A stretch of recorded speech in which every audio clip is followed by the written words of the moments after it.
সন্ত ৰামপাল গুৰু মহাৰাজ হৈছে এনে এজন মহাপুৰুষ যিজনে নিজৰ সত্য ভক্তি, তত্ত্বজ্ঞান, কৰোণা আৰু সেৱাৰ বলত সমাজত এক নতুন আদৰ্শ বলবৎ কৰিছে। সন্ত ৰামপাল গুৰু মহাৰাজৰ নেতৃত্বত তেওঁৰ সকলো সৎলোক আশ্ৰমে কৰা বিস্ময়কৰ সমাজ কল্যাণমূলক কামে সমাজখনক সোণালী ভৱিষ্যতৰ এক নতুন আশা দেখুৱাইছে। সন্ত ৰামপাল গুৰু মহাৰাজৰ পৰা নাম দীক্ষা গ্ৰহণ কৰাৰ পিছত লাখ লাখ লোকৰ কৰ্কট ৰোগ, এইডছ আদি দুৰাৰোগ্য ৰোগ নিৰাময় হ'ল। সন্তজনাৰ জ্ঞানৰ পৰা অনুপ্ৰাণিত হৈ তেওঁৰ অনুগামীসকলে লাখ লাখ ইউনিট ৰক্তদান কৰে। সন্তজনাই লাখ লাখ ভগ্নী কন্যাৰ যৌতুকমুক্ত বিয়াৰ আয়োজন কৰালে। সন্তজনাই লাখ লাখ মানুহক ড্ৰাগছ আসক্তিৰ পৰা মুক্ত কৰিলে। কোটি কোটি ধ্বংসপ্ৰাপ্ত পৰিয়াল শান্তিত লাগিল। সন্তজনাৰ আশ্ৰমত সমাৱেশৰ সময়ত বিনামূলীয়া চকুৰ চিকিৎসা আৰু দন্ত চিকিৎসাৰ ব্যৱস্থা কৰা হয়। সন্ত ৰামপাল গুৰু মহাৰাজৰ দ্বাৰা পৰিৱেশ সুৰক্ষাৰ উদ্দেশ্যে সময়ে সময়ে বৃহৎ পৰিসৰত বৃক্ষৰোপণ কৰা হয়। সন্তজনাই আৰ্তজনক তাৎক্ষণিক সকাহ দিবলৈ এম্বুলেন্স সেৱা আৰম্ভ কৰিছে।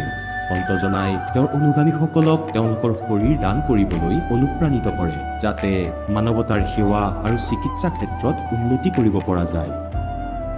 সন্ত ৰামপাল গুৰু মহাৰাজৰ সকলো আশ্ৰমত প্ৰতিদিনে বিনামূলীয়া ধৰ্মভোজৰ আয়োজন কৰা হয়, য'ত প্ৰতিবাৰেই প্ৰতিটো জাতি, প্ৰতিটো ধৰ্মৰ মানুহে একেলগে বহি ভোজন কৰে।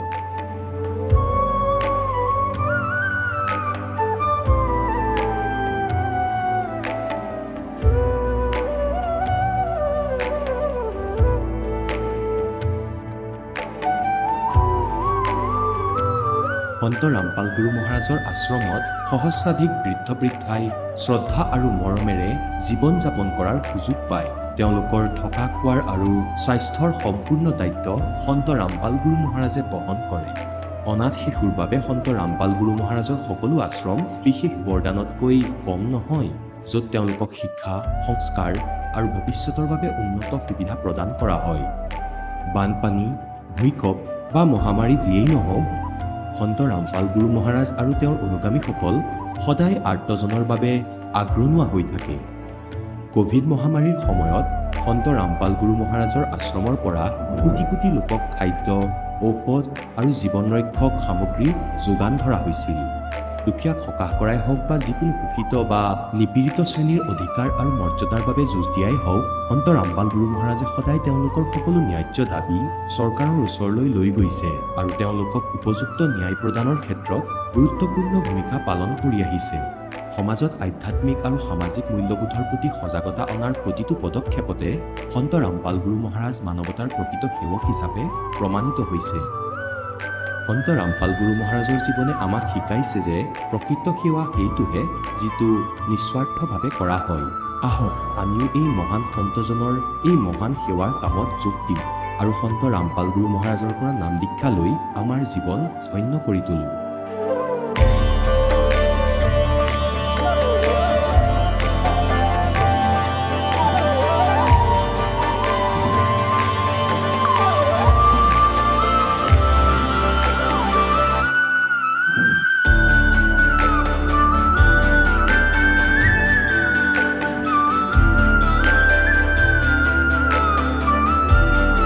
আপোনালোকক পৰিয়ালৰ সৈতে সৎলোক আশ্ৰমলৈ আন্তৰিকতাৰে আমন্ত্ৰণ জনোৱা হয়।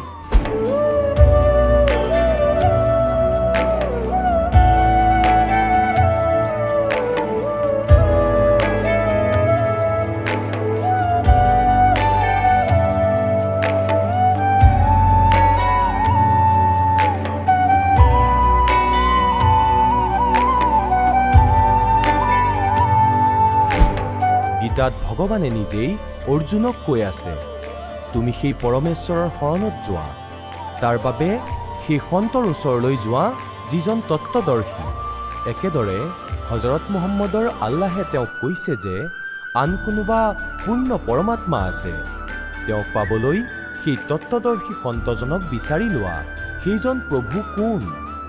এই কথা জানিবলৈ অনুগ্ৰহ কৰি অৱশ্যেই শুনক জগতগুৰু তত্ত্বদৰ্শী সন্ত ৰামপাল গুৰু মহাৰাজৰ অমৃত বচন, সকলো পবিত্ৰ ধৰ্মৰ পবিত্ৰ শাস্ত্ৰৰ আধাৰত। বাইদেউ নমস্কাৰ। নমস্কাৰ। কি নাম হয় আপোনাৰ? रमा शर्मा ক'ৰ পৰা আহিছে? गाँव सुनी जिला शिमला हिमाचल प्रदेश ৰামপালদেৱ মহাৰাজৰ পৰা নাম দীক্ষা কেতিয়া ল'লে? 16 জুন 2018 2018 চনৰ পৰা আপুনি ৰামপালদেৱ মহাৰাজৰ সৈতে জড়িত, হয় কিন্তু 2014ৰ পৰাই সন্ত ৰামপালদেৱ মহাৰাজ জেলত আছে। গতিকে আপুনি নাম দীক্ষা কেনেকৈ ল'লে? হয় মই তেওঁৰ সৎসংগ শুনিছিলোঁ আৰু তেওঁৰ সৎসংগৰ পৰা প্ৰভাৱিত হৈ আৰু মানুহৰ অভিজ্ঞতাও শুনিলোঁ, যি তেওঁলোকৰ লাভ হৈছিলে সেইবোৰ দেখি তাৰপিছত ময়ো নাম দীক্ষা ল'লোঁ। সন্ত ৰামপালদেৱ মহাৰাজৰ পৰা নাম দীক্ষা লোৱাৰ আগতে আপুনি কি ভক্তি সাধনা কৰিছিল? ময়ো সাধাৰণ ভক্তিয়ে কৰিছিলোঁ, যেনেদৰে আন মানুহবোৰে কৰে। যেনে ধৰক শিৱ ভগৱানৰ ভক্তি কৰিছিলোঁ আৰু ব্ৰত ৰখা সকলো ধৰণৰ ভক্তি কৰিছিলোঁ আৰু সকলো পূজাও কৰিছিলোঁ, কিন্তু মই তাৰ পৰা একো লাভ পোৱা নাই। কোনো সাধু সন্তৰ লগতো আপুনি জড়িত আছিল নেকি? নাই, নাছিলোঁ। সন্ত ৰামপালদেৱ মহাৰাজৰ পৰা নাম দীক্ষা কেনেকৈ ল'লে? সন্ত ৰামপালদেৱ মহাৰাজৰ বিষয়ে আপুনি কেনেকৈ জানিলে? সন্ত ৰামপালদেৱ মহাৰাজৰ বিষয়ে মই মোৰ পেহী তেওঁৰ পৰা গম পালোঁ। মই মোৰ মাৰ লগত তেওঁলোকৰ ঘৰলৈ গৈছিলোঁ, তাতে সৎসংগ শুনিছিলোঁ। তাৰপিছত মোৰ মনলৈ ভাৱ আহিল যে ময়ো সৎসংগ, মানে যেতিয়া তাত মানুহবোৰে ক'লে মোৰ এনেকুৱা লাভ হ'ল, তেতিয়া মোৰ PGIত চিকিৎসা চলি আছিল। তেওঁলোকে ক'লে যে তুমিও লৈ লোৱা। মই ভাবিলোঁ যে এইবিলাক নিয়ম মই কৰিব নোৱাৰোঁ।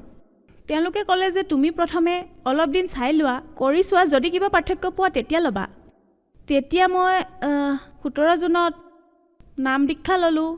এনেকুৱা কিনো কথা হ'ল যে সন্ত ৰামপালদেৱ মহাৰাজৰ পৰাহে নাম দীক্ষা ল'ব লগা হ'ল? আপুনি জানিছিল নে সন্ত ৰামপালদেৱ মহাৰাজ জেলত আছিল? হয়। তাৰ পিছতো আপুনি সন্ত ৰামপালদেৱ মহাৰাজৰ পৰা নাম দীক্ষা ল'লে? হয়। মই বহুত চিন্তাত আছিলোঁ, বেমাৰৰ লগত বহুত যুঁজি আছিলোঁ। 3 বছৰ হৈ গৈছিল একেৰাহে সমস্যাত ভোগা। মোৰ ব্ৰেষ্টৰ প্ৰব্লেম আছিল আৰু 3য় ষ্টেজ গৈ পাইছিলে মোৰ কেঞ্চাৰ। মই বহুত চিন্তাত আছিলোঁ, ঘৰৰ মানুহেও মোক লগ দিয়া নাছিল। কেঞ্চাৰৰ সমস্যা আছিল আপোনাৰ? হয় ক'ত দেখুৱাইছিলে আপুনি কেঞ্চাৰ? ছাৰ, মোৰ চিকিৎসা IGMCত চলি আছিল। এইখন ক'ত আছে? চিমলা স্ন'ডনত। ইয়াৰ বাহিৰে মোৰ এটা অপাৰেশ্যন হৈছিল 2 বছৰ আগতে। তাৰপিছত অপাৰেশ্যনৰ পিছতো একো প্ৰভাৱ নপৰিল। তাৰপিছত 9 জানুৱাৰীত মোৰ অপাৰেশ্যন হ'ল। তাৰপিছত 15 দিনৰ পিছত তাৰপিছত দ্বিতীয়বাৰ মোৰ কেঞ্চাৰ আৰম্ভ হ'ল। প্ৰথমে এটাত আছিলে, তাৰপিছত ইটোতো হ'ল। ডক্টৰে কি কৈছিলে? ডক্টৰসকলে কৈছিলে যে আপুনি ভাল পাব, কিন্তু অপাৰেশ্যন কৰিব লাগিব। তাৰপিছত তেওঁলোকে অপাৰেশ্যনৰ ডেট দিছিলে, কিন্তু মই মানা কৰি দিছিলোঁ যে মই নকৰাওঁ। তাৰপিছত ঔষধ খাবলৈ ধৰিলোঁ। তেতিয়া মোৰ সমস্যা বেছিহে হৈ গ'ল। তাৰপিছত মই PGIলৈ গুচি গ'লোঁ। PGIলৈ যোৱাৰ পিছত মই এসপ্তাহ ঔষধ খালোঁ, তাৰ পৰাও একো লাভ নহ'ল। তাৰপিছত মই সেইখিনি সময়ৰ মাজতে সৎসংগলৈ গৈছিলোঁ, তাতে মই সৎসংগ শুনিলোঁ। তাৰপিছত 2 দিন মই জপ কৰিলোঁ, সন্ত ৰামপালদেৱ মহাৰাজৰ জপ কৰিলোঁ। জ্যোতি জ্বলোৱা নাছিলোঁ মই, কাৰণ মই ভাবিছিলোঁ মই এইবোৰ নিয়ম কৰিব নোৱাৰিম। তাৰপিছত নাম লোৱাৰ পিছত পেহীয়ে মোক ফোন কৰিলে, সুধিলে যে তুমি কেনেকুৱা ভক্তি কৰিছা। তাৰপিছত মই ক'লোঁ যে ভক্তিটো মই কৰি আছোঁ, কিন্তু নিয়মবোৰহে কৰিব পৰা নাই, কাৰণ মই দৃঢ় নাছিলোঁ যে পালন কৰিব পাৰিম। তেতিয়া মোক তেওঁ ক'লে যে তুমি চাকি জ্বলোৱা, দণ্ডবত কৰা, তেতিয়া লাভ হ'ব তোমাৰ। তাৰপিছত 19ত মোৰ অপাৰেশ্যন আছিলে PGIত। তাৰপিছত মই গৈছিলোঁ PGI। তেতিয়া আমাৰ পেহীসকলো চণ্ডীগড়লৈ গৈছিলে। তেতিয়া তেওঁলোকে কৈছিলে যে আমি ৰোহটাকলৈ যাওঁ। মোৰ ডক্টৰো সেইদিনা হঠাৎ ছুটী লৈ গুচি গ'ল, ক'লে যে যোৱা যদি ব'লা আমাৰ লগত। তেতিয়া মই তেওঁলোকৰ লগত সেইদিনাই ৰোহটাকলৈ গ'লোঁ আৰু সেইদিনা মই ইমান শক্তি পালোঁ যে খালী ভৰিৰে গোটেই ৰোহটাকখন ঘূৰিলোঁ। আৰু সঁচাকৈ য'ত মই এখোজো দিব পৰা নাছিলোঁ, তাতে মই গোটেই ৰোহটাকখন খালী ভৰিৰে খোজকাঢ়িলোঁ। আৰু তাৰপিছত যেতিয়া মই ঘৰলৈ আহিলোঁ, মোৰ ঔষধ তেতিয়াই বন্ধ কৰি দিলোঁ আৰু মই চাকিও জ্বলালোঁ, মৰ্যাদাত ভক্তিও কৰিলোঁ। তাৰপিছত মই 25 দিনত গম পালোঁ আৰু মোৰ সকলো প্ৰব্লেম দূৰ হৈ গ'ল। যি অপাৰেশ্যন হ'ব লগা আছিলে তাৰ তাৰিখো আগুৱাই গ'ল। তাৰপিছত মই আকৌ গ'লোঁ PGI, তাত টেষ্ট হ'ল আৰু টেষ্টবোৰ ক্লিয়াৰ আছিলে আৰু মোৰ যিটো কেঞ্চাৰ 3য় ষ্টেজত আছিলে, সেইটো কেঞ্চাৰ মোৰ শেষ হৈ গ'ল। এয়া কেনেকৈ হ'ব পাৰে? এইটো অসম্ভৱ কথা। মানুহে এই কথাটোত একেবাৰে বিশ্বাস নকৰিব। আচলতে আমাৰো এইটো কথাত বিশ্বাস হোৱা নাই যে কোনো ঔষধ অবিহনে আপোনাৰ কেঞ্চাৰ ভাল হৈ গ'ল, য'ত নেকি আপুনি কৈছে 3rd ষ্টেজত আছিল। হয়, যিসকলে মোৰ কথা শুনি আছে, মই তেওঁলোকক এইটোৱে ক'ব বিচাৰোঁ, যি লাভ মই পাইছোঁ আপোনালোকেও পাব পাৰে। ভগৱান সন্ত ৰামপালদেৱ মহাৰাজৰ সৎসংগ শুনক। একো ঔষধ নোখোৱাকৈ, একো চিকিৎসা নকৰাকৈ কেনেকৈ ভাল হ'ব পাৰেনো? মন্ত্ৰ জপ কৰি কেঞ্চাৰ ঠিক হোৱা কথাটো কোনো ব্যক্তিয়ে এই কথাটো বিশ্বাস কৰিব নোৱাৰিব। ছাৰ, মই এইটোৱে ক'ব বিচাৰিম যে আপুনি সন্ত ৰামপালদেৱ মহাৰাজৰ সৎসংগ শুনক, তেওঁৰ শব্দবাণী শুনক, তাৰ পৰাই আপুনি গম পাব। আৰু তেওঁৰ ভক্তি মৰ্যাদাত থাকি কৰক। কোনো ব্যক্তিয়ে যদি ভেৰিফাই কৰিব বিচাৰে যে আপোনাৰ কেঞ্চাৰ আছিলে, তেন্তে কেনেকৈ গম ল'ব পাৰিব যে আপোনাৰ সঁচাকৈ কেঞ্চাৰ আছিলে? ছাৰ, মোৰ ওচৰত সকলো ডিটেইল আছে, সকলো ৰিপৰ্ট আছে। মই সেইবোৰ দেখুৱাব পাৰোঁ আৰু ক'বও পাৰোঁ। ছাৰ, এয়া মোৰ আল্ট্ৰাছাউণ্ডৰ ৰিপৰ্ট। মোৰ পেটৰ যি আল্ট্ৰাছাউণ্ড হৈছিলে, মোৰ পেটত ডাঙৰ কিবা সমস্যা আছিলে আৰু সন্ত ৰামপালদেৱ মহাৰাজৰ শৰণলৈ গৈ মোৰ এইটো প্ৰব্লেম ছল্ভ হৈ গ'ল। তাৰপিছত মোৰ ব্ৰেষ্টত প্ৰব্লেম আছিলে 3 বছৰৰ পৰা, এয়া তাৰ ক্লিয়াৰেঞ্চৰ ৰিপৰ্ট এইটো, তাৰ আল্ট্ৰাছাউণ্ডৰ। ইয়াত মোৰ সকলো টেষ্ট আছে। যিবোৰ মোৰ টেষ্ট হৈছিলে তাৰ সকলোবোৰ ৰিপৰ্ট, সকলোবোৰ ঠিকেই আছে আৰু বৰ্তমান মোৰ শৰীৰ একেবাৰে সুস্থ হৈ আছে। মই শুনি থকাসকলক এইটোৱে ক'ব বিচাৰিম যে আপোনালোকে এবাৰ সন্ত ৰামপালদেৱৰ সৎসংগ শুনক আৰু তেওঁৰ জ্ঞান গংগা কিতাপখন পঢ়ক, জীৱনৰ সুগম পথ পঢ়ক। তাৰ পৰা আপুনি নিজে অনুভৱ কৰিব পাৰিব। সেই ডক্তৰক লগ পাব পাৰিমনে? কোনোবা ডক্তৰৰ নাম মনত আছেনে আপোনাৰ? হয়, প্ৰথমৰ পৰাই মোক ডক্টৰ বেনাৰ্জীয়ে চিকিৎসা কৰি আছিলে ৰিপনত, তাৰপিছত IGMC, তাৰপিছত PGI ডক্টৰ দিব্যা মেম। তাতে মোৰ চিকিৎসা হৈছিলে আৰু বৰ্তমান 7 মাহৰ পৰা মোৰ সকলো ঔষধ বন্ধ কৰিছোঁ আৰু মই সুস্থ। আকৌ টেষ্ট কৰাৰ পিছত ডক্তৰে কি কৈছিলেনো? তেওঁলোকৰ এইটো ৰিয়েকশ্যন আছিলে যে এয়া কেনেকৈ হ'ব পাৰে, এয়া চমৎকাৰ। কিন্তু মই তেওঁলোকক কৈছিলোঁ যে মই সদায় ঔষধ খাই আছোঁ, বাকী মই একো নক'লোঁ। আপুনি ডক্তৰক কৈছিলে যে আপুনি ঔষধ খাইছিলে, কিন্তু আপুনি কোনো ঔষধ খোৱা নাছিলে। মই 17 জনতে ঔষধ খোৱা বন্ধ কৰি দিছিলোঁ। তেতিয়াৰ পৰা মই এটা ঔষধো খোৱা নাই, কিন্তু এতিয়ালৈকে মই ঠিকেই আছোঁ। লাভ মোৰ বহুত হৈছে সন্ত ৰামপালদেৱ মহাৰাজৰ পৰা। পেটৰ বিষ আছিলে, সেইটো ঠিক হ'ল। অপাৰেশ্যন হৈছিল পেটৰ, সেয়াও সফল হ'ল। তাৰপিছত মোৰ যিটো দ্বিতীয় অপাৰেশ্যন হ'ব আছিলে ব্ৰেষ্টৰ, সেইটোও নহ'ল। কিন্তু তেওঁলোকতো বহুত আচৰিত হৈ যাব যিসকলে কয় যে সেইজন সন্তটো জেলত আছে, তেওঁ বেলেগকনো কি লাভ দিব য'ত নেকি আপোনাৰ কেঞ্চাৰো ঠিক হৈ গৈছে। আপুনি কি ক'ব বিচাৰিব এই বিষয়ে? এই বিষয়ে এইটোৱে ক'ব বিচাৰিম যে আপোনালোকে সন্ত ৰামপালদেৱ মহাৰাজৰ সৎসংগ শুনক। তেওঁৰ জ্ঞান গংগা কিতাপ আছে, জীৱনৰ সুগম পথ কিতাপ আছে, কিতাপবোৰ পঢ়ক। তাৰ পৰাই আপোনালোকে জ্ঞান পাব। আৰু আপুনি এনেকৈ ভাবে নেকি যে আপুনি সন্ত ৰামপালদেৱ মহাৰাজৰ শৰণলৈ যদি নাহিলে হয়, আন সন্তৰ ওচৰলৈ গ'ল হয়, তেতিয়াও আপুনি ঠিক হ'ল হয়? নাই, মই কেতিয়াও সুস্থ হ'ব নোৱাৰিলোঁ হয়, কিয়নো মই বহুত পূজা কৰিলোঁ, বহুত যাদু মন্ত্ৰ কৰি থৈছিল মোক, সেইবোৰো ঠিক হ'ল। বহুত ধাৰ লৈ থৈছিলোঁ মানুহৰ পৰা, এইবাবেই যেন মই ভাল হ'ব পাৰোঁ, কিন্তু মোৰ একো লাভ নহ'ল। সন্ত ৰামপালদেৱৰ শৰণলৈ যোৱাৰ পিছত মোৰ পৰিয়াল, মোৰ শৰীৰ সকলোবোৰ ঠিকে আছে, মোৰ ল'ৰা ছোৱালী সকলো ঠিকে আছে। নহ'লে মোৰ ঘৰত সদায় কাজিয়া, মাৰপিট, আৰু মই সদায় কেতিয়াবা ক'ৰবাত বিষ, কেতিয়াবা ক'ৰবাত, সেইবোৰো ঠিক হ'ল। মোক শুনি থকাসকলক এইটোৱে বাৰ্তা দিব বিচাৰিম যে আপোনালোকে সন্ত ৰামপালদেৱৰ শৰণলৈ যাওক। টিভিত যি হালধীয়া শাৰী আহে তাৰ পৰা নাম লওক, ফোন নম্বৰ লওক, জ্ঞান গংগা কিতাপখন লওক, জীৱনৰ সুগম পথ সেইখন পঢ়ক। তাৰ পৰা আপুনি নিজে গম পাব। চাওক, এনেকুৱা বহুত মানুহ আছে যিসকলে কেঞ্চাৰত আক্ৰান্ত হৈছে আৰু লাখ লাখ টকা পানীৰ দৰে বোৱাই পেলাইছে, কিন্তু তথাপিও তেওঁলোক সুস্থ নহয়। কিন্তু আপুনিতো কেৱল মন্ত্ৰ জপ কৰিয়ে লাভ পাই গ'ল। আপুনি সেইসকল মানুহক কি ক'ব বিচাৰিব যিসকল এতিয়াও কেঞ্চাৰত আক্ৰান্ত? মই তেওঁলোকক এইটোৱে বাৰ্তা দিব বিচাৰিম যে আপোনালোকে সঁচা ভক্তি কৰক, সৎসংগ শুনক, গুৰু সন্ত ৰামপালদেৱ মহাৰাজৰ শব্দবাণী শুনক, তাৰ পৰাই আপুনি লাভ পাব। ময়ো 2 দিন সঁচা মনেৰে শব্দ উচ্চাৰণ কৰিছিলোঁ, তাৰ পৰাই মই 25 দিনৰ ভিতৰত লাভ পালোঁ। শেষত মই আপোনাক এইটো সুধিব বিচাৰিম যে আপোনাৰ কি সন্ত ৰামপালদেৱ মহাৰাজৰ ওপৰত সিমানেই বিশ্বাস আছে? হয়, এতিয়া মোৰ বেছিহে বিশ্বাস আহিছে, কাৰণ এতিয়া মোৰ গোটেই শৰীৰ ঠিক হৈ গ'ল। 7 মাহ আগতে মোৰ স্থিতি এনেকুৱা আছিলে যে 3 মাহ মই একেৰাহে বিচনাত পৰি আছিলোঁ, আনকি মই কামলৈ যাবও পৰা নাছিলোঁ। যেতিয়াৰ পৰা মই নাম দীক্ষা ল'লোঁ তেতিয়াৰ পৰা মই আকৌ কামলৈ যাবলৈ আৰম্ভ কৰিলোঁ। এতিয়া মই সকলো প্ৰকাৰে, আগতে মই খানাও বনাব পৰা নাছিলোঁ, একো কৰিব পৰা নাছিলোঁ, কিন্তু এতিয়া সকলো কাম কৰিব পাৰোঁ আৰু যাবলৈও যাওঁ। হয়, এতিয়া জগতগুৰু তত্ত্বদৰ্শী সন্ত ৰামপাল গুৰু মহাৰাজৰ সৎসংগৰ মাধ্যমেৰে সেই অদ্বিতীয় আধ্যাত্মিক জ্ঞানৰ বিষয়ে জানি লওঁ, যাৰ মাধ্যমেৰে আপোনালোকেও প্ৰাপ্ত কৰিব পাৰিব এনেকুৱা আধ্যাত্মিক, মানসিক আৰু ভৌতিক সুখ যি এতিয়ালৈকে কেৱল আপোনালোকে মীৰাবাই, ধ্ৰুৱ, প্ৰহ্লাদ আদি কেইজনমান ভক্তৰ জীৱন কথাতহে শুনিছে। এতিয়া শুনক তত্ত্বদৰ্শী সন্তৰ সৈতে শাস্ত্ৰ অনুকূল ভক্তি সৎসংগ, এনেকুৱা অদ্বিতীয় আধ্যাত্মিক জ্ঞান যাৰ প্ৰমাণ আছে সকলো ধৰ্মৰ সকলো পবিত্ৰ শাস্ত্ৰত। যে সেই তত্ত্বজ্ঞান আৰু তত্ত্বসন্ত, সেই তত্ত্বদৰ্শী সন্তৰ প্ৰাপ্তিৰ পিছত পৰমেশ্বৰৰ সেই পৰম পদৰ সন্ধান কৰিব লাগে, যলৈ যোৱাৰ পিছত সাধক আৰু সংসাৰলৈ কেতিয়াও উভতি নাহে।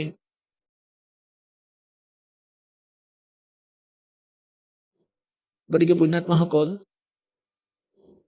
ব্ৰহ্ম বিষ্ণু মহেশ্বৰ নাশবান, এওঁলোকৰ পিতাই ব্ৰহ্ম স্বৰ পুৰুষ এওঁ নাশবান, এওঁৰো জন্ম মৃত্যু হয়।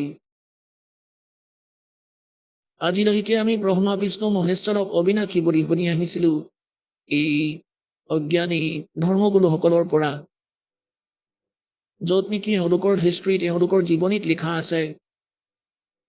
শ্ৰী দেৱী ভাগৱত পুৰাণ ৩য় স্কন্ধ গীতা প্ৰেছ গোৰখপুৰৰ পৰা প্ৰকাশিত সচিত্ৰ মোটা টাইপৰ পৃষ্ঠ ১২৩ত স্বয়ং বিষ্ণুৱে নিজৰ মাতৃৰ স্তুতি কৰি কয়, তুমি শুদ্ধ স্বৰূপা, এই সমগ্ৰ সংসাৰ তোমাৰ পৰাই উদ্ভাসিত হৈ আছে। মই আৰু ব্ৰহ্মা আৰু বিষ্ণু, মই ব্ৰহ্মা আৰু শংকৰ আপোনাৰ কৃপাতেই বিদ্যমান। আমাৰ আবিৰ্ভাৱ মানে জন্ম, তিৰুভাৱ মানে মৃত্যু হয়। আমি নিত্য নহয়, আমি অবিনাশী নহয়, আমাৰ জন্ম মৃত্যু হয়। আৰু তুমি নিত্য প্ৰকৃতি আৰু সনাতনী দেৱী। শংকৰ ভগৱানেও কয়, মাতা যদি। তাৰ পিছত ব্ৰহ্মাদেৱৰ উৎপন্ন হ'ল, তেওঁ আপোনাৰ পুত্ৰ, গতিকে মই কি আপোনাৰ পুত্ৰ নহয়? অৰ্থাৎ মোকো উৎপন্ন কৰোতা আপুনিয়েই হয়।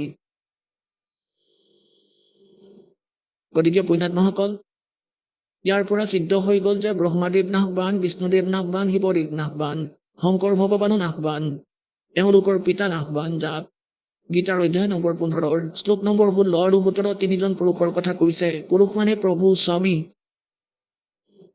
এজন ক্ষৰ পুৰুষ, এজন অক্ষৰ পুৰুষ।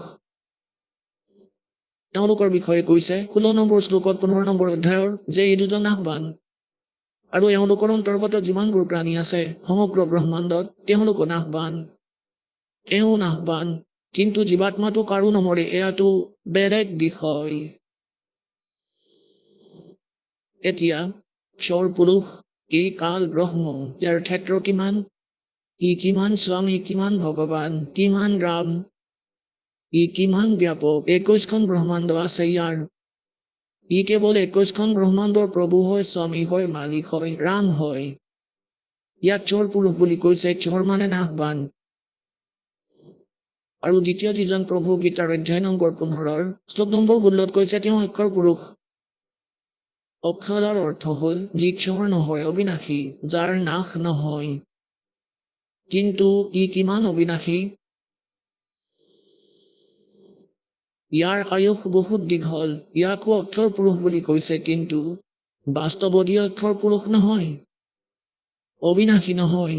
ইয়াৰ পিছত নিৰ্ণয় দিছে গীতাৰ অধ্যায় নম্বৰ 15 শ্লোক নম্বৰ 17 कि उत्तम पुरुष तु अन्य परमात्मा इति उदाहरत ये लोग तरम अविश्य विवर्ती अवैश्वर है कि উত্তম পুৰুষ, শ্ৰেষ্ঠ ভগৱান, পুৰুষোত্তম। বাস্তৱতে শ্ৰেষ্ঠ আৰু শুদ্ধ পৰমাত্মাটো এই দুজনতকৈ ক্ষৰ পুৰুষ আৰু অক্ষৰ পুৰুষতকৈ কোনো আন, আৰু তেওঁক পৰমাত্মা বুলি কোৱা হয়। তেওঁ এই তিনি লোকত প্ৰৱেশ কৰি সকলোৰে ধাৰণ পোষণ কৰে। তেওঁই হ'ল অবিনাশী পৰমাত্মা। এতিয়া ইয়াত তেওঁলোকৰ কিছু আয়ুসৰ গণিতৰ ৰীতিৰে আপোনালোকক শুনাওঁ, বুজাওঁ। পুণ্যাত্মাসকল, আপোনালোকে এটা পেটৰ বাবে, জীৱন যাপনৰ বাবে, নিৰ্বাহৰ বাবে নিজৰ পুত্ৰ পুত্ৰীক 15-20 বছৰলৈকে ফ্ৰী এৰি দিয়ে আৰু কয় যে পুত্ৰ বা পুত্ৰী শিক্ষা গ্ৰহণ কৰা, টিউচনো লৈ লোৱা, সকলো কৰা, পইচাও দিয়া, সময়ো সিহঁতক পূৰ্ণ কৰি দিয়া। আকৌ পিছত কি পায়? 10% ষ্টুডেণ্ট, 20% ষ্টুডেণ্টে চাকৰি বা কিবা কাম পায়, বাকীসকলে সেই কাম কৰে যি আমি দেৰি কৰোঁ, আগতে কৰিছিলোঁ। এতিয়া সিহঁতো কেৱল এটা পেটৰ বাবে আৰু এই বৰ্তমান সময়ৰ বাবে। আৰু আমাৰ যেতিয়া এই জ্ঞান হ'ব আপোনালোকৰ যে আগলৈ বিপদ আহিব, আপোনাৰ এই জীৱৰ ওপৰত বহুত কষ্ট আহিব, এতিয়াতো কেৱল খোৱাৰহে কষ্ট, কিন্তু পৰমাত্মাৰ শৰণলৈ অহাৰ পিছত এইবোৰ নাথাকে। এয়া আপুনি বিশেষকৈ নোট কৰি ল'ব যে সমৰ্থবানৰ শৰণলৈ অহাৰ পিছত আপোনাৰ জীৱন যাপনৰ সমস্যা নাথাকে। কিমান দিব মনত থাকি যাব।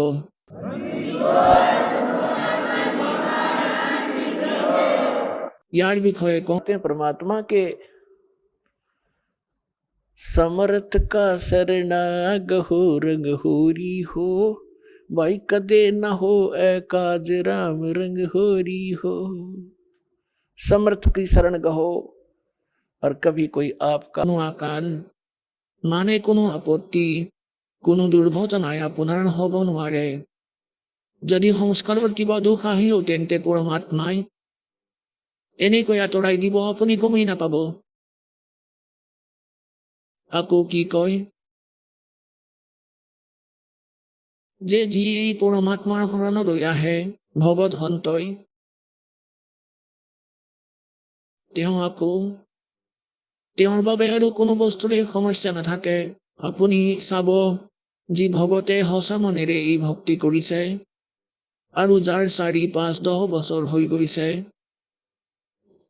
দাসে জানে সেই সময়ত সিহঁতৰ কেনেকুৱা স্থিতি আছিল আৰু আজি সিহঁতৰ কিমান সুখ হ'ল গতিকে সেইবাবে এই পৰমাত্মাৰ শৰণলৈ অহাৰ পিছত আপোনাৰ ভাগ্যত নথকা সুখো তেওঁ দিব তেওঁ সমৰ্থবান सतगुरु हाथ लेखनी सब बहिया এই পৰমেশ্বৰৰ হাতত কলম আছে আৰু বহি মানে আপোনাৰ কপালত লিখা যি কাগজ সেয়াও এওঁৰ লগত আছে এওঁ যি ইচ্ছা লিখিব গতিকে তাকে এইটো প্ৰাৰ্থনা কৰিব বিচাৰিছিলে যে আপোনালোকে এই আধ্যাত্মিক ইউনিভাৰ্চিটিত বেছি এটেণ্ডেঞ্চ দিব লাগিব আৰু ইয়াৰ পৰা চিডি ইত্যাদি নি ঘৰত নিজৰ ল'ৰা ছোৱালীক দেখুৱাওক সম্পৰ্কীয়সকলক শুনাওক আৰু আপুনিও বহুত মনোযোগেৰে শুনাওক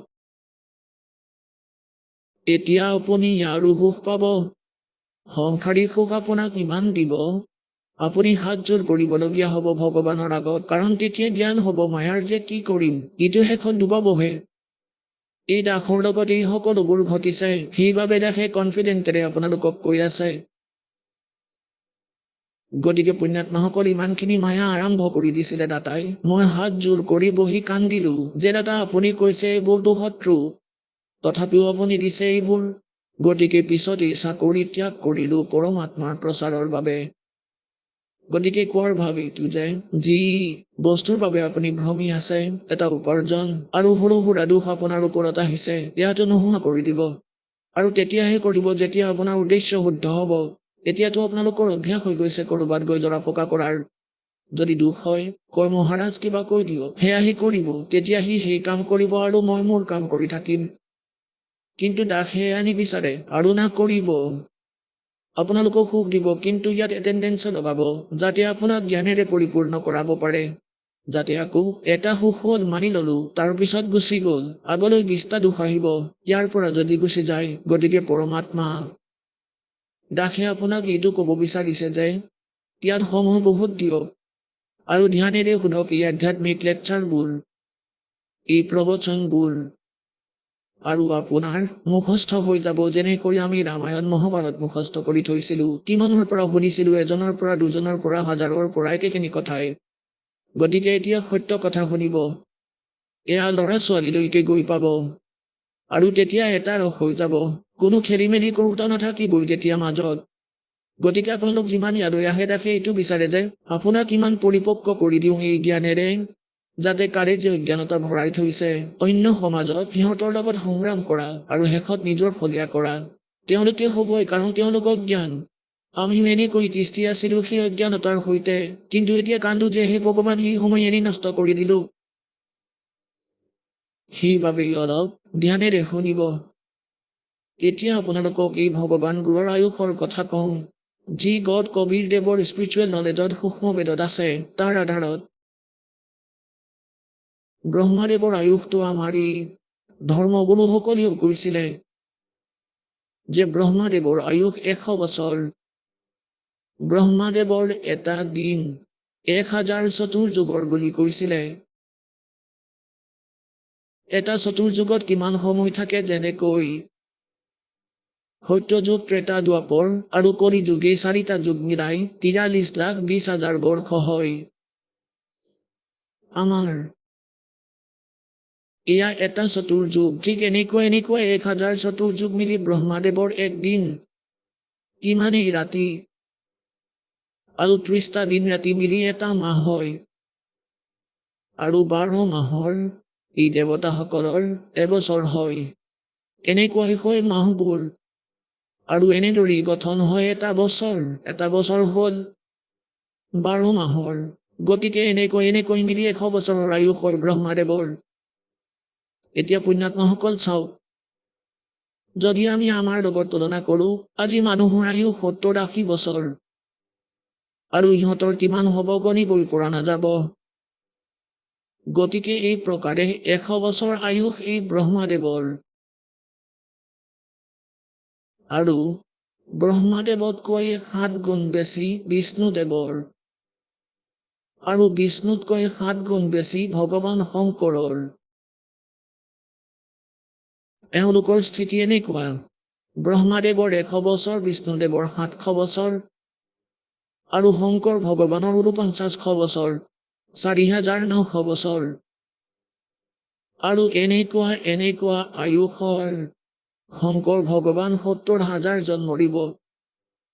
যেতিয়া 70,000 শংকৰ ভগৱানৰ মৃত্যু হ'ব, 70,000 শংকৰ মৰিব আহিব, তেতিয়া এজন ব্ৰহ্ম মৰিব, ক্ষৰ পুৰুষ, আৰু এখন ব্ৰহ্মাণ্ডৰ বিনাশ হ'ব। তেতিয়া এই সকলো জীৱ, ইনক্লুডিং দুৰ্গা, আৰু এই ক্ষৰ পুৰুষ জ্যোতি নিৰঞ্জন আৰু এই ব্ৰহ্ম বিষ্ণু মহেশ্বৰ, এওঁলোক সকলোৰে শৰীৰ নষ্ট হৈ যাব। এই আত্মা অট'মেটিকেলি দ্বিতীয়খন ব্ৰহ্মাণ্ডলৈ গুচি যাব। আকৌ তাত কি হ'ব? এই জ্যোতি নিৰঞ্জনৰ শৰীৰ আৰু দুৰ্গাৰ একেবাৰে যৌৱন প্ৰাপ্ত হৈ যাব। এই দুজনৰ উৎপত্তি প্ৰথমে হ'ব তাত অট'মেটিকেলি। যেনেকৈ আপোনালোকে দেখে ঘেঁহুৰ ভিতৰত ঘেঁহুৰ যদি শস্য সিঁচে তেন্তে তাত নিজে নিজেই বীজ হৈ যায়। গতিকে যি লোকলৈ এওঁলোক যাব, যোৱাৰ পিছতে এওঁলোকৰ এনেকুৱাই যৌৱন শৰীৰ হৈ যায়। তাৰপিছত এওঁলোকৰ পৰাই সকলো আত্মা যি দুৰ্গাৰ শৰীৰত প্ৰৱেশ কৰে, তেওঁলোকে আকৌ এইদৰেই তাত এওঁলোকৰ জন্ম আৰম্ভ হয়, আকৌ আন এখন ব্ৰহ্মাণ্ডত সৃষ্টি আৰম্ভ হয়। গতিকে যেনেকৈ 70,000 জন শংকৰ মৰাৰ পিছত এজন ব্ৰহ্মৰ মৃত্যু হয়, ক্ষৰ পুৰুষৰ মৃত্যু হয়। গতিকে সেয়া এটা যুগ হ'ল, এটা যুগ কাৰ? অক্ষৰ পুৰুষৰ গীতাৰ অধ্যায় নম্বৰ 15 শ্লোক 16 দুজন পুৰুষ আছে, ক্ষৰ পুৰুষ আৰু অক্ষৰ পুৰুষ। এতিয়া অক্ষৰ পুৰুষৰ আয়ুসৰ কথা কওঁ। এনেকৈ এটা যুগ হ'ল, এনেকুৱা 1000 যুগৰ দিন সেই অক্ষৰ পুৰুষৰ, আৰু সিমানেই ৰাতি। ইয়াত চতুৰ্যুগ নাই। গীতাৰ অধ্যায় নম্বৰ 8 শ্লোক নম্বৰ 17 আমাৰ এই অজ্ঞানী ধৰ্মগুৰু সকলে অনুবাদ কৰাৰ সময়ত ভুল কৰিলে। তাত ব্ৰাহ্মণেই মানে তাত এই চতুৰ্যুগ নাই, অনলি সহস্ৰ যুগ আছে, 1000 যুগ বুলি লিখা আছে। এওঁলোকৰতো জ্ঞান নাছিল। এই ব্ৰহ্মাদেৱে কৈ দিলে যে ব্ৰহ্মাদেৱৰ 1000 চতুৰ্যুগৰ এটা দিন, ইমানেই ৰাতি, নাই তাত চতুৰ্যুগ নাই। সেয়া আকৌ ভালকৈ পঢ়িব, অনলি যুগ আছে। গতিকে 1000 যুগ এনেকৈ হৈছে যুগ। 1000 যুগৰ সি অক্ষৰ পুৰুষৰ সিমানেই দিন আৰু সিমানেই ৰাতি হয়। যেতিয়া অক্ষৰ পুৰুষৰ দিন সমাপ্ত হয়, তেতিয়া 21 ব্ৰহ্মাণ্ডৰ বিনাশ হয়, সম্পূৰ্ণ 21 ব্ৰহ্মাণ্ডৰ। তেতিয়া সেই সকলো প্ৰাণী সেই অক্ষৰ পুৰুষৰ এটা কোণত তাত থৈ দিয়া হয়। তাৰপিছত আকৌ এই 21 ব্ৰহ্মাণ্ডৰ নিৰ্মাণ হ'বলৈ আৰম্ভ কৰে। বহুত সময় লাগে আকৌ সৃষ্টি হ'বলৈ। আজিকালি চাইণ্টিষ্টসকলে, আজিলৈকে বৈজ্ঞানিকসকলে য'লৈ গৈ পাইছে, সেয়াটো একেবাৰে নিম্ন স্তৰৰ জ্ঞান। যে ইমান সময়ত পৃথিৱীৰ সৃষ্টি হ'ল, অমুক সময়ত অমুক বস্তুৰ সৃষ্টি হ'ল, এয়াতো বহুত পিছৰ কথা। তেওঁ 1 ছেকেণ্ডতে বনাই দিয়ে। এটা ছেকেণ্ডত, এটা বচনত আকৌ অসংখ্য ব্ৰহ্মাণ্ড ৰচি দিব পাৰে সমৰ্থবান পৰমাত্মাই। কিন্তু তেওঁ বিধান বনাইছে, আৰু ইয়াৰ ওপৰত বৈজ্ঞানিকসকলে অনুসন্ধান কৰি থাকিব, আৰু এইবোৰ কৰিও ভগৱানৰ আধ্যাত্মিকতাৰ ওচৰলৈ চাপিব নোৱাৰে, আনকি দূৰলৈহে ঠেলি আছে জনতাসকলক। এতিয়া কি হ'ব যে এনেকৈ 1000 যুগৰ এটা দিন, এনেকৈ 1000 যুগৰ এটা ৰাতি, এনেকৈ 30টা দিন ৰাতি, এনেকৈ 30টা দিন ৰাতিৰ এটা মাহ অক্ষৰ পুৰুষৰ, আৰু এনেকৈ 12টা মাহৰ এটা বছৰ, এনেকৈ হোৱা মাহ, আৰু আৰু এনেকৈয়ে হোৱা 100 বছৰৰ আয়ুস হ'ল অক্ষৰ পুৰুষৰ। এতিয়া হিচাপ কৰা, এতিয়া পৰমাত্মাই কি কয়? एती उम्र बुलंद मरेगा अंतरे, जिसकी आयु है मृत्यु भी होगी। सतगुरु लगे न कान न भेंटे वो संतरे। एती उम्र बुलंद मरेगा अंतरे, क्योंकि वो सतगुरु लगे न कान न भेंटे वो संतरे। इतनी लंबी আগত হ'লেও অন্তত তথাপিও মৃত্যু হ'ব তোমাৰ। কিয়নো আপোনাৰ সেই সদ্গুৰু, সেই সন্ত নাপালে। কোন সন্ত? গীতাৰ অধ্যায় নম্বৰ 4 শ্লোক নম্বৰ 34 গীতাৰ জ্ঞানদাতাই কৈছে যে অৰ্জুন, গীতাৰ অধ্যায় নম্বৰ 4 শ্লোক নম্বৰ 32 স্পষ্ট কৰিছে যে সচিদানন্দ ঘন ব্ৰহ্মই ব্ৰহ্মৰে মুখে মানে পৰম অক্ষৰ ব্ৰহ্ম। তেওঁ নিজে আহি নিজৰ মুখ কমলেৰে যি জ্ঞান দিয়ে সেয়া তত্ত্ব জ্ঞান, তাক সূক্ষ্ম বেদ বোলে। 4ৰ্থ অধ্যায় 34 নম্বৰ শ্লোকত কৈছে যে সেই তত্ত্ব জ্ঞানক তুমি তত্ত্বদৰ্শী সন্তৰ ওচৰলৈ গৈ বুজা। তেওঁক দণ্ডৱত প্ৰণাম কৰিলে, কপটতা এৰি তেওঁক সেৱা কৰিলে, সেই তত্ত্বদৰ্শী সন্তই তোমাক তত্ত্ব জ্ঞানৰ উপদেশ কৰিব। তাৰপিছত 15 নম্বৰ অধ্যায়ৰ 4ৰ্থ শ্লোকত কৈছে যে তাৰপিছত পৰমেশ্বৰৰ সেই পৰম পদৰ সন্ধান কৰিব লাগে, যলৈ যোৱাৰ পিছত আৰু কেতিয়াও মৃত্যু নহয়, উভতি সংসাৰলৈ আৰু কেতিয়াও নাহে।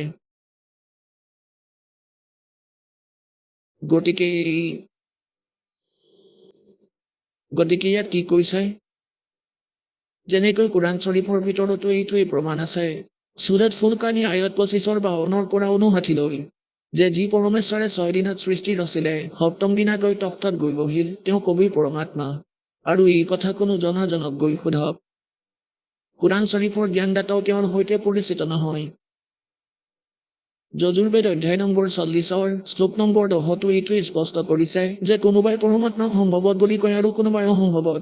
সম্ভৱত মানে জন্ম লোৱা, আৰু অসম্ভৱত মানে তেওঁ জন্মই নলয়, তেওঁ অজন্মা নিৰাকাৰ। কোনোবাই ৰামকৃষ্ণ ৰূপত মানে সম্ভৱত। সেই পৰমাত্মা কেনেকুৱা, জন্ম লয় নে নলয়, ইয়াৰ তথ্য তত্ত্বদৰ্শী সন্তই দিব, তেওঁক গৈ সোধা। গতিকে ইয়াত সূক্ষ্ম বেদত কৈছে एती उम्र बुलंद मरेगा अंतरे, क्योंकि वो सतगुरु लगे न कान न भेंटे वो संतरे। সেই সন্ত নাপাবা তুমি, যি তত্ত্বদৰ্শী সন্ত। গতিকে এই বিশ্বত পুণ্যাত্মাসকল বৰ্তমানত এই দাস সেই তত্ত্বদৰ্শী সন্ত। ইয়াক লাগিলে অহংকাৰ বুলি মানি লোৱা বা সত্য জ্ঞান বুলি মানি লোৱা, এয়া আপোনাৰ বুদ্ধিৰ স্তৰৰ ওপৰত ডিপেণ্ড কৰিব। আৰু আকৌ ইয়াৰ আগতে যিসকল তত্ত্বদৰ্শী সন্ত আছিল তেওঁলোকৰো অলপ বিৱৰণ দিওঁ। যিসকলে পৰমাত্মাক পালে, তত্ত্বজ্ঞানৰ সৈতে পৰিচিত কৰালে আৰু সাক্ষী কৰালে সত্যদোষ খণ্ডলৈ নি, তেওঁলোক তত্ত্বদৰ্শী সন্ত। তেওঁলোকৰ কথা কোনেও নুশুনিলে আৰু তেওঁলোকক আদেশ দিয়া হৈছিলে যে এতিয়া এই সৰলাত্মাবোৰে এই অমূল্য জ্ঞানক স্বীকাৰ নকৰিব, লুকুৱাই ৰাখিবা। গতিকে কোন কোন আছিল সেই তত্ত্বদৰ্শী সন্ত? আদৰণীয় ধৰ্মদাস চাহেবদেৱ, আদৰণীয় মুৰুগদাস চাহেবদেৱ, আদৰণীয় নানক চাহেবদেৱ, আদৰণীয় যাদু চাহেবদেৱ, আদৰণীয় গৰীবদাস চাহেবদেৱ, গাঁও চুৰাণী জিলা ঝজ্জাৰ হাৰিয়ানাৰ, আদৰণীয় ঘিচা দাস চাহেবদেৱ, গাঁও খেখৰা, এতিয়া জিলা বাগপুৰ হ'ল, আগতে মেৰঠ আছিল, উত্তৰ প্ৰদেশৰ জন। গতিকে এই মহাপুৰুষসকলৰ পূৰ্ণ জ্ঞান আছিল, পৰমাত্মাৰ সৈতে পৰিচিত হৈছিলে, কিন্তু এওঁলোকক মালিকে আদেশ দিছিলে আৰু 10 লাখ দুৱাই ই মূল জ্ঞান, তত্ত্ব জ্ঞান কিন্তু বাদ নাযায়। এতিয়া সাৰ্বজনীন নকৰিবা।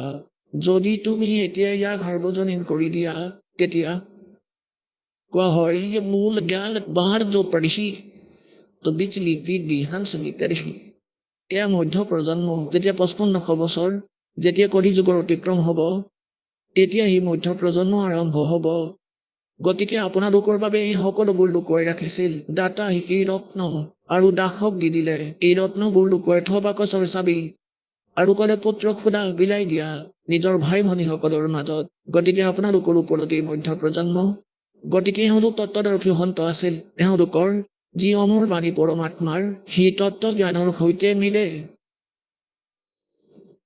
আৰু আদৰণীয় গৰীবদাস চাহিবদেৱকতো স্পেচিয়েল জ্ঞান দিছে পৰমাত্মাই। আগতে কৈছিলে যে যি 12 নম্বৰ পন্থ হ'ব গৰীব দাসদেৱৰ পন্থ, তাত মোৰ মহিমাৰ বাণী পুনৰ থাকিব, পুনৰ মানে প্ৰকট কৰাম।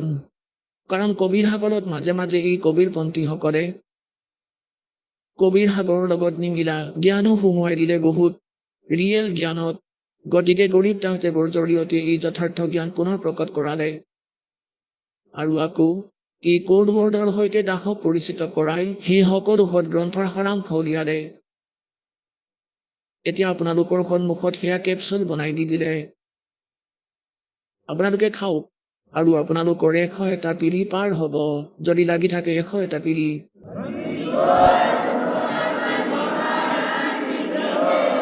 আৰু ইয়াততো সাংসাৰিক সুখ পৰমাত্মাই ফ্ৰীতে দিব, আপোনাক অতিৰিক্তভাৱে দিব। যি সুখৰ বাবে, যি ধনৰ বাবে আপুনি ভ্ৰমি ফুৰিছিলে সেয়াটো আপোনাক ফ্ৰীতে দিব। আপুনি ভাবিবও নোৱাৰে আপোনাৰ ঘৰ কিমান উন্নত কৰাই দিব, বিপদবোৰ কেনেকৈ আঁতৰ কৰি দিব আৰু আকৌ মুক্তিও কৰাব। গতিকে এটি কৈ আছে যি প্ৰসংগ আমি তালৈ আহোঁ যে তত্ত্বদৰ্শী সন্ত এই মহাপুৰুষ আছিল।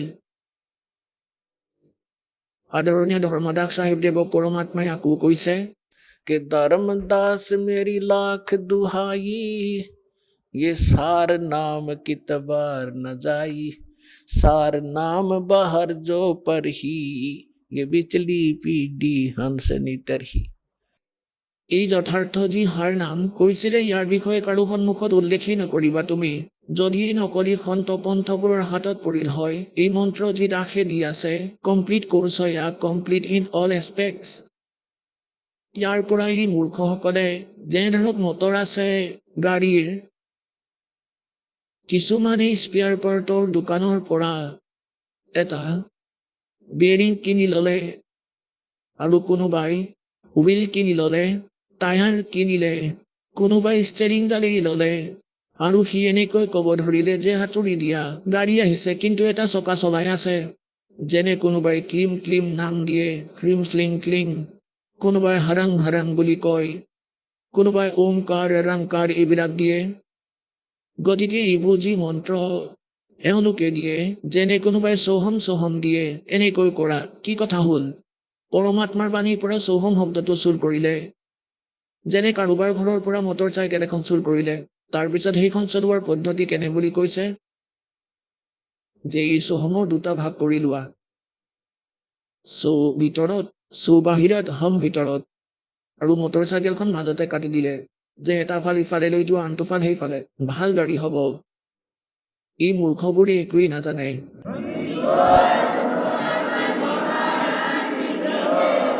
গৰীবদাস চাহিবদেৱে কয় बेखों के लश्कर फिरे, লস্কৰ মানে বহুত, বেশো মানে পন্থবোৰৰ, बेखों के लश्कर फिरे, ये बाणी चोर कठोर, सतगुरु धाम ना पहुंचेंगे ये 84 के डोरे। ओए होए।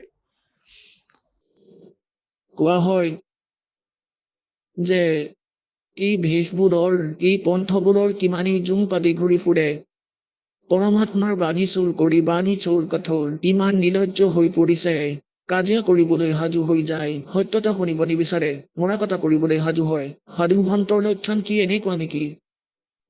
बेखों के लश्कर फिरे, ये बाणी चोर कठोर, और सतगुरु धाम ना पहुंचेंगे ये 84 के ढोर।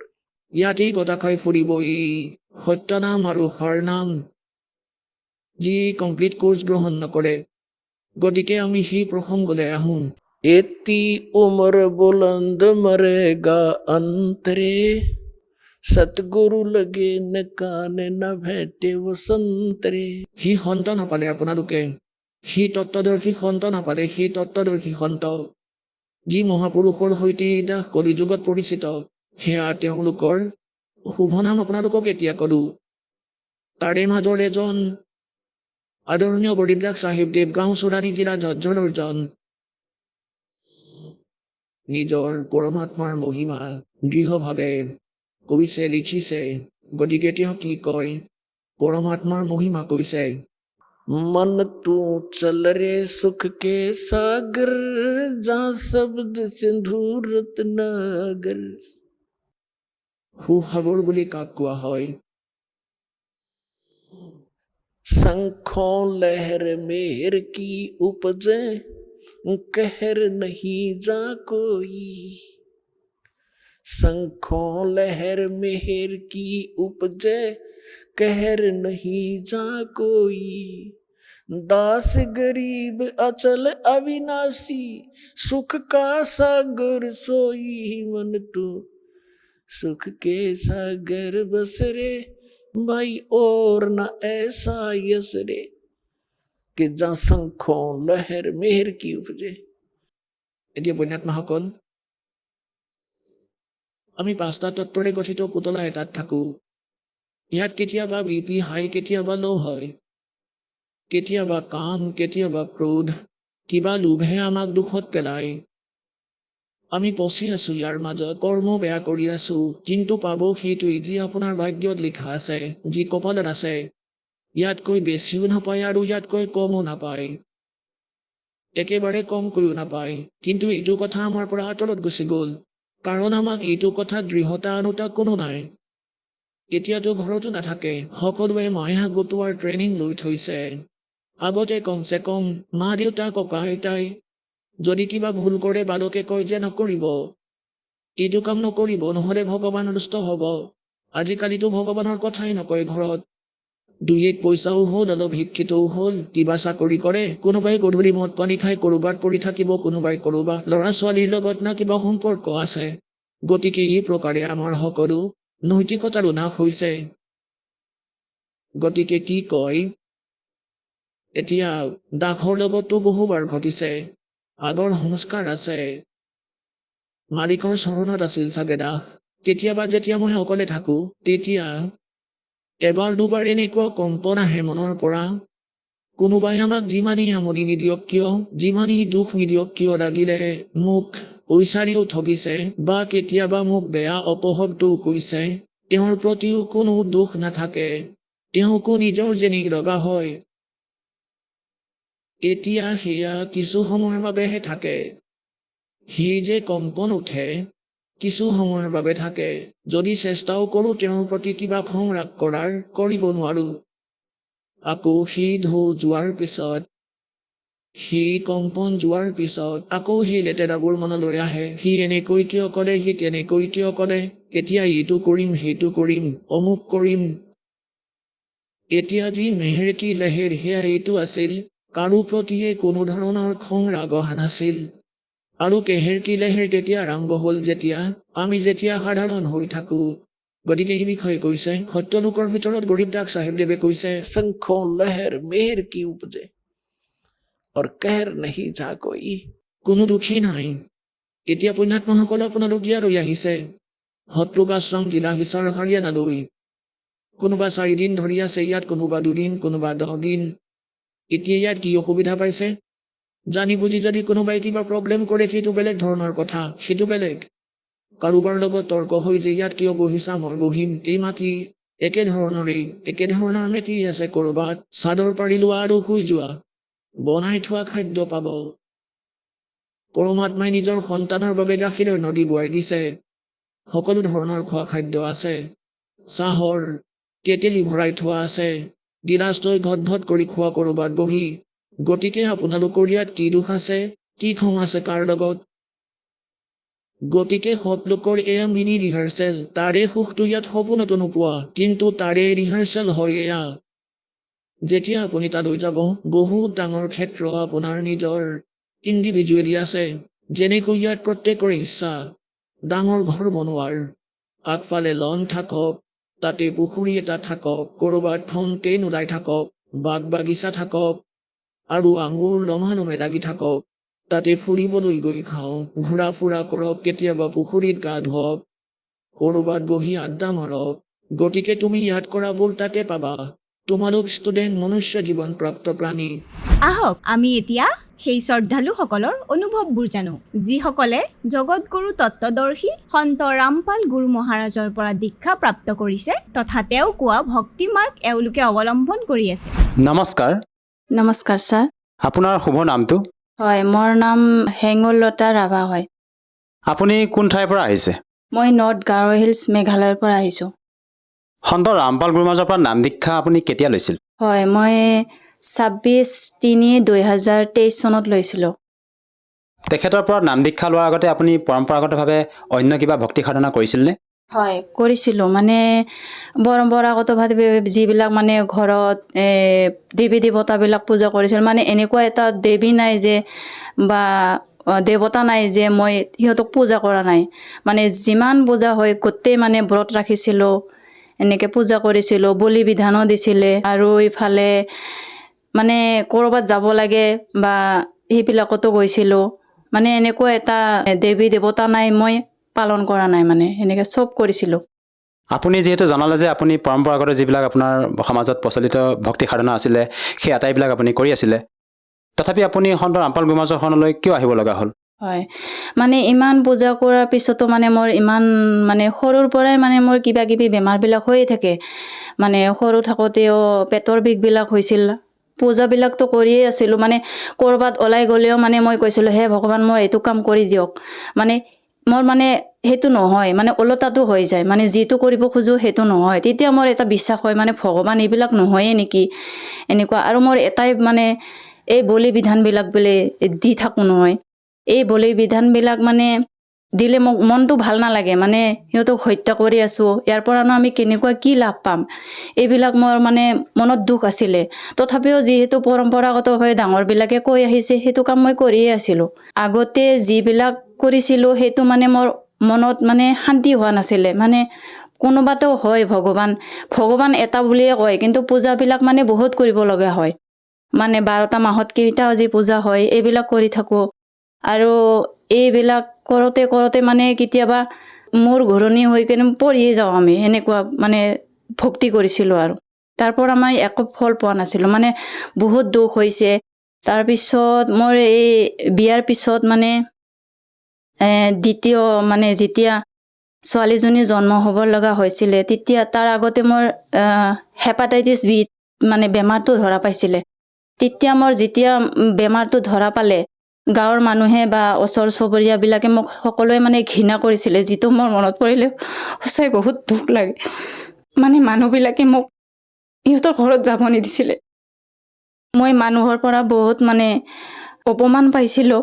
তাৰপিছত আমি যেতিয়া চিকিৎসা কৰিলোঁ তেতিয়া ডক্তৰে মানে আমাক প্ৰত্যেক মাহতে আমাক যাব দিছিলে, য'ত মানে গ'লে মানে আমাৰ আৰ্থিক বহুতভাৱে অভাৱ হৈছিলে। মানে আৰ্থিক অভাৱ মানে তাতে যিহেতু আমাৰ ওচৰত তেনেকুৱা চিকিৎসা নহয়ে, তাৰপিছত আমাক গুৱাহাটী যাব দিছিলে। গুৱাহাটীত গৈছিলোঁ, প্ৰাইভেট হস্পিটেল যিহেতু, তো তাতে বহুত পইচা লাগে। মানে একবাৰ গ'লে মানে 30,000টো লাগিয়ে।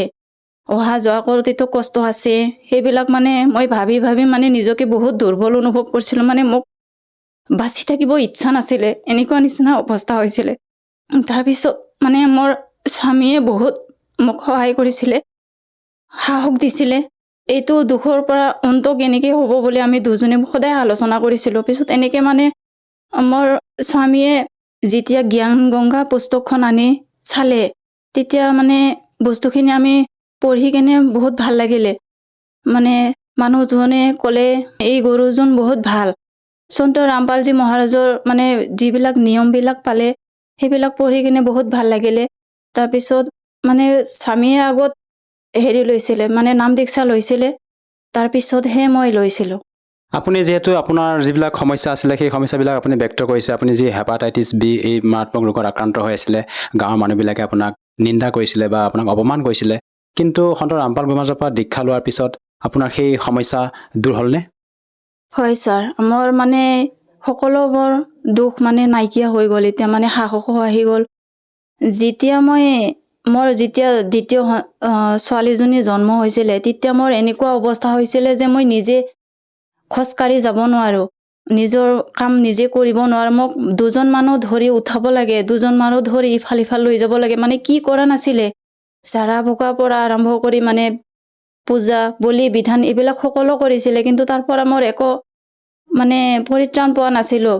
দিছিলে অলপ সময়, মানে সেইটো যদি কিবা বলি দিয়া হৈছে তাৰ পৰা মানে একদিন মানৰ কাৰণে অলপ মানে ভাল হৈ যায় আৰু দেহাটো আকৌ একে হয়। মানে মই একমাহমান একো বস্তু খাবই পৰা নাছিলোঁ, পানী এটুপিও নাযায়। কিন্তু ডক্তৰে যিবিলাক ঔষধ দিছিলে, মানে একদিনততো মোক হয়তো 15-14টা এনেকুৱা টেবলেট খাব দিছিলে। এইবোৰ খাই খাই মই একো মানে বস্তু খাব নোৱাৰা হৈছিলোঁ। মানে পানীটোও মোক খাব দিয়া নাছিলে ডক্তৰে। মানে এইটো এনেকুৱা অৱস্থা হৈছে মোৰ, মানে লিভাৰৰ প্ৰব্লেম হৈ গৈছে পিছত। ঔষধবিলাক খাওঁতে খাওঁতে লিভাৰৰ প্ৰব্লেম হৈ যোৱাৰ পিছত মানে মোৰ পেটটো ফুলি আহিছিলে, হাত ভৰিবিলাকো ফুলি আহিছিলে। আৰু এইবিলাক কৰোঁতে কৰোঁতে মানে আমি আৰ্থিকভাৱে বহুত দুৰ্বল হৈ গৈছিলোঁ। তেতিয়া মই যেতিয়া দীক্ষা লোৱা নাছিলোঁ, আমাৰ মানে স্বামীয়ে দীক্ষা লৈছিলে। তাৰপিছত মানে মোক মানে ক'লে বোলে দীক্ষা লৈ লোৱা, তাৰপিছত তোমাৰো এই বেমাৰটো ভাল হৈ যাব। তাৰপিছত ময়ো লৈ ল'লোঁ। লোৱাৰ পিছত মই যেতিয়া 6 মাহমান হ'ল, তাৰপিছৰ পৰা মোৰ মানে স্বাস্থ্যটো দিনক দিনে ভাল হৈ আহিছে। এতিয়া মই মানুহৰ দৰে দেখিব হৈছোঁ। আগতে মানে মই এনেকুৱা আছিলোঁ, মোক দেখিলে মানুহে ভয় খোৱাৰ নিচিনা হৈছিলে। মানুহবোৰে মোক ভাবিছিলে মই মৰিম আৰু।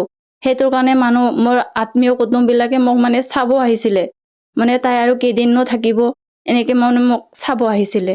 এইটো এটা আচৰিত কথা, যিহেতু আপোনালোকৰ গুৰু সন্ত ৰামপাল গুৰু মহাৰাজ তেখেত হাৰিয়ানা প্ৰান্তৰ নিবাসী হয়। তেখেতৰ পৰা নাম দীক্ষা লৈ বৰ্তমান আৰোগ্য লাভ কৰিছে। আপোনাৰ যি হেপাটাইটিছ বি মাৰাত্মক ৰোগত আপুনি আক্ৰান্ত হৈ আছিলে, তাৰ পৰা আপুনি পৰিত্ৰাণ পালে। এইটো কেনেকৈ সম্ভৱ, এজন সন্তৰ পৰা নাম দীক্ষা লোৱাৰ পিছতে আপুনি এনেদৰে লাভ পাইছে? মানে তত্ত্বদৰ্শী সন্ত ৰামপালজী মহাৰাজ দেৱে আমাক এনেকুৱা এটা ভক্তি মাৰ্গ দিছে, মানে যিটো ভক্তি কৰিলে আপোনাৰ ৰোগটো দূৰৰে কথা, গোটেই যিমান যি সমস্যা আছে আপোনাৰ সকলো ভাল হৈ যাব। এতিয়া মোৰ ৰোগটো ডক্তৰে যেনেকৈ কৈছিলে, আপুনি গোটেই জীৱন ঔষধটো খাই থাকিব লাগে। মানে প্ৰত্যেক মাহতে যদি আমি 30,000 টকাকৈ যদি খৰচ কৰিব লাগে, এই ডক্তৰৰ ওচৰত আমি যাই কি লাভ আছে কওকচোন। আৰু এতিয়া যেতিয়া মই সন্ত ৰামপাল দেৱ মহাৰাজৰ পৰা দীক্ষা ল'লোঁ, এতিয়া এটকাও নলগা হৈছে। মই সম্পূৰ্ণৰূপে মোৰ ঔষধটো একদম বাদ দিলোঁ। যিটো কৈছিলে ডক্তৰে গোটেই জীৱন ঔষধ খাব লাগে, তো এইটো মানে ক'বলগীয়া কথা যে এইটো চমৎকাৰ বুলিয়ে ক'ব লাগিব, এইটো ভগৱান হয়। সন্ত ৰামপালজী মহাৰাজ আমাৰ বৰ্তমান এই পৃথিৱীত মানে একমাত্ৰ সন্ত এনেকুৱা হয়, যিয়ে আমাক গোটেই মানে শাস্ত্ৰ অনুকূল ভক্তি দিছে আমাক, যিটো কৰিলে আমাৰ গোটেই দুখ নিবাৰণ হয়। আৰু মানে মানৱ জীৱনৰ যিটো মূল উদ্দেশ্য হ'ল মোক্ষ প্ৰাপ্ত কৰা, সেইটো মানে আপোনাৰ সফল হ'ব। আৰু এগৰাকী আপুনি সচেতন মহিলা হিচাপে মই আপোনাৰ পৰা আৰু এষাৰ কথা জানিব বিচাৰিছোঁ। আপোনালোকৰ গুৰু সন্ত ৰামপাল গুৰু মহাৰাজৰ মুখ্য উদ্দেশ্য কি আচলতে? আমাৰ গুৰু সন্ত ৰামপালজী মহাৰাজৰ মুখ্য উদ্দেশ্য হৈছে মানে আমাৰ মানে সমাজত যিমান বেয়া এইবিলাক মানে প্ৰথা আছে, বলি বিধানৰ পৰা আৰম্ভ কৰি যিমান পাখণ্ড মানে আমাৰ পণ্ডিতবিলাক আছে, যিবিলাক আমাক মানে মিছা কথা কৈ মানে আমাক পাপৰ পিনে লৈ গৈ আছে। যিটো আমাৰ কৰিব নলগা কামো সিহঁতে কৰি দিয়ে। কিন্তু আমাৰ একমাত্ৰ সন্ত আছে, যে সন্ত ৰামপালজী মহাৰাজ হয়, যে আমাক সকলো শাস্ত্ৰ বিধি খলি দেখুৱাই দিছে যে এইটো এনেকৈ আছে, এইটো এনেকৈ আছে। মানে বলি বিধান কৰিব দিয়া নাই বা মূৰ্তি পূজা এনেকুৱা ক'তো লিখা নাই যে আমি যিবিলাক আগতে কৰিছিলোঁ। এতিয়া আমি গম পালোঁ যে যিহেতু আমি গোটেই শিক্ষিত সমাজৰ মানুহ হয়, সেইকাৰণে আমি চাব লাগে, মানে কোনটো সঁচা কোনটো মিছা আমি চাব পৰা হৈছোঁ এতিয়া। সেইটো চাব লাগে। আৰু মানে শাস্ত্ৰ অনুকূলে ভক্তি কৰিলে যে এইটো হয়, সেইটো মানে গুৰুদেৱে দেখুৱাই দিছে। আৰু এগৰাকী আপুনি মহিলা হিচাপে মই আপোনাৰ পৰা আৰু এষাৰ কথা জানিব বিচাৰিছোঁ। আপোনালোকৰ গুৰু সন্ত ৰামপাল গুৰু মহাৰাজে আমি শুনিছোঁ যে তেখেতৰ আশ্ৰমত মানে যৌতুকমুক্ত বিবাহ অনুষ্ঠিত কৰে। এগৰাকী মহিলা হিচাপে আপুনি কি ক'ব বিচাৰে তেখেতে যি পদক্ষেপ লৈছে? হয়, এইটো আমাৰ গুৰুদেৱে বহুত ভাল মানে পদক্ষেপ লৈছে বুলিয়ে ক'ব লাগিব। মানে প্ৰত্যেক দিনে ক'ব নোৱাৰোঁ কেইজনে যে ভনী বা বাইদেৱে মানে মৃত্যু হৈছে, যাৰ বাবে আমি যৌতুকৰ বাবে মানে হত্যা কৰা হৈছে, যাৰ বাবে আমি ইমান কষ্ট ভুগিব লগা হৈছে। এনেকুৱা মানে কত মানে এনেকুৱা বিবাহ নেদেখিব আপুনি 1 টকা নিদিয়াকে মানে বিবাহ হৈছে। একমাত্ৰ সন্ত ৰামপালজী মহাৰাজৰ তাতে আপুনি পাব যে 1 টকা খৰচ নকৰাকৈ আমি বিবাহ কৰিব পাৰোঁ। অকল 17 মিনিটত আমি বিবাহটো সম্পন্ন কৰিব পাৰোঁ। য'ত মানে না 1 টকা দিব লাগে না 1 টকা ল'ব লাগে, মানে সম্পূৰ্ণ যৌতুক মানে তাতে নাথাকে আৰু। সঁচাকৈ আপোনালোকৰ গুৰু সন্ত ৰামপাল গুৰু মাজে যিটো কাম চৰকাৰে কৰি দেখুৱাব পৰা নাই, তেওঁ মাত্ৰ 17 মিনিটত যৌতুকমুক্ত বিবাহ অনুষ্ঠিত কৰি তেওঁ এই মানে যৌতুক নাশ কৰিবৰ কাৰণে যিটো সফল অভিযান তেওঁক বহাইছে। আৰু শেষত আপোনাৰ পৰা আৰু এটা কথা জানিব বিচাৰিছোঁ, যিহেতু আমাৰ ভাৰতবৰ্ষত লাখৰ তুলনাত আধ্যাত্মিক গুৰু আছে, তেনে ক্ষেত্ৰত বৰ্তমান আমাৰ সমাজত যিবিলাক প্ৰচলিত ধৰ্মগুৰু আছে তেওঁলোকৰ যি ভক্তিবিধি আৰু সন্ত ৰামপাল গুৰুৰ মাজৰ যি ভক্তিবিধি, ইয়াৰ মাজত আপুনি কেনেধৰণৰ পাৰ্থক্য বিচাৰি পাইছে? মানে এইটোৱে পাৰ্থক্য আছে যে এতিয়া বৰ্তমান যিবিলাক পাখণ্ড ধৰ্মগুৰু আছে সিহঁতে কেতিয়াও মানে শাস্ত্ৰবিলাক মানে দেখুৱাই নিদিয়ে বোলে এইবোৰ ইয়াতে এনেকুৱা লিখা আছে, কিন্তু একমাত্ৰ আমাৰ সন্ত ৰামপালজী মহাৰাজ হয় যিয়ে মানে তন্নকে সকলোৱে দেখুৱাই দিছে যে এইটো ইয়াত এনেকৈ আছে। শাস্ত্ৰবিলাক আমাক এটা এটাকে গোটেই বেদ পুৰাণ বাইবেল এইবিলাক সকলো খুলি দেখুৱাই দিছে যে ইয়াত এনেকুৱা লিখা আছে, ইয়াত এনেকুৱা লিখা আছে বুলি। সেইটোৰ কাৰণে মই ক'ব বিচাৰোঁ অকল সন্ত ৰামপালজী মহাৰাজেই হয় যে এই শাস্ত্ৰ অনুকূল আমাক ভক্তি দিছে আৰু এই কালৰ লোকৰ পৰা আমাক মানে মুক্তি দিবৰ কাৰণে আমাক শাস্ত্ৰ অনুকূল ভক্তি প্ৰদান কৰিছে। যিহেতু আপুনি সন্ত ৰামপাল গুৰুৰ মাজৰ পৰা নাম দীক্ষা লোৱাৰ পিছতে আপুনি বিভিন্ন প্ৰকাৰে লাভ পাইছে, আজি আপোনাক টিভি স্ক্ৰীণত যিসকল দৰ্শকে প্ৰত্যক্ষ কৰি আছে তেওঁলোকক আপুনি কি বাৰ্তা দিব বিচাৰে যাতে তেওঁলোকেও আপোনাৰ দৰে উপকৃত হ'ব পাৰে?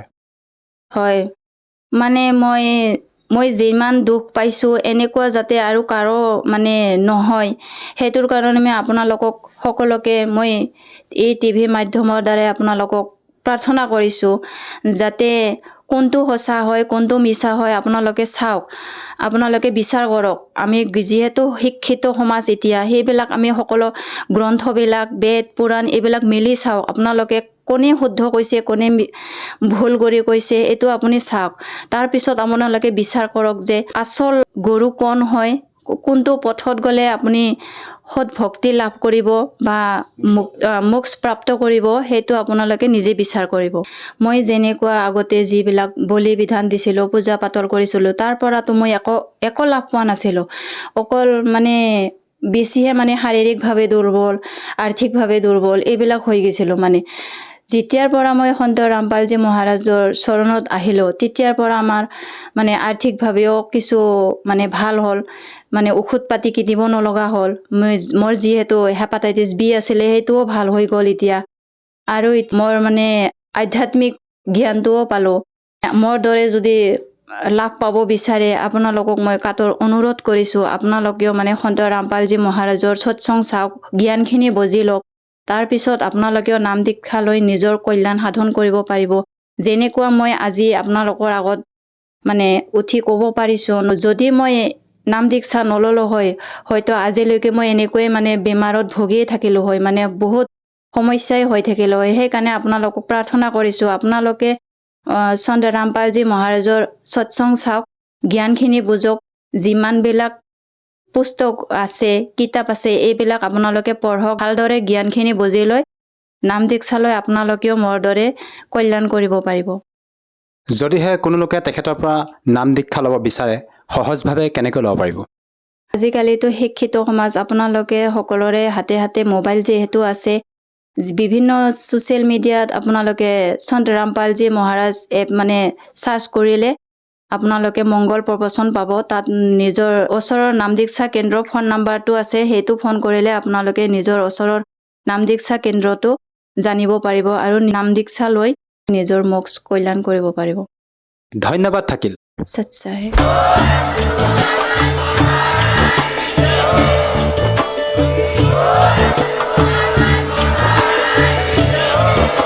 আপুনি শুনি আছিলে জগতগুৰু তত্ত্বদৰ্শী সন্ত ৰামপাল গুৰু মহাৰাজৰ মংগল প্ৰবচন।